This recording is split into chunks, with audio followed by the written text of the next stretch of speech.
mein wunderbarer Gäste von der ganzen Welt. Koidem kol ist da gewesen ein interessant. My name is Judith, or Judy, Scolnik. I was born right here in Toronto, Ontario, Canada, very close to Dundas Street and Bathurst Street. I wanted to learn Yiddish because I wanted to be able to continue to talk to my grandparents in particular. My parents were having been born both in homes with Yiddish speaking. Even though they were born in Canada, of course their Yiddish was very good, but they didn't expect me to speak Yiddish. But I picked up all the terms and the notes, and I decided I didn't want to learn Hebrew, I wanted to learn Yiddish.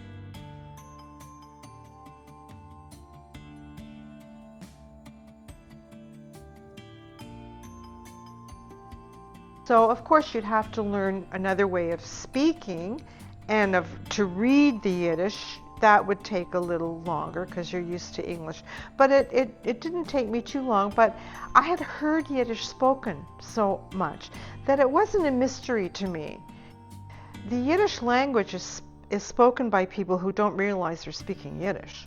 You know, words like schlepp and, like things have come into the English language that comes, sure, it sounds like German a little bit, but it's Yiddish, which was the other form of it. And it's a great, beautiful, it's a wonderful way of tackling words and things. So I didn't find it difficult. And at the Workmen Circle schools, being these socialist schools, you started with Yiddish. You didn't learn Hebrew until you'd finished learning Yiddish.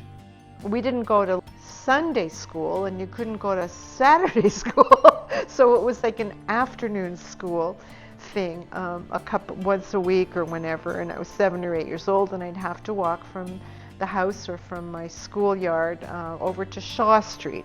It takes, not like 10 minutes, but I had to go on the way. Then I had to walk north, and I was used to being south of, Dundas. It might have even been, I think it was north of Dundas. It could have been north of College. I don't remember. But it was a house. It was really like a house. It wasn't a commercial building, but in those days, you could do that. And I learned to read and write Yiddish.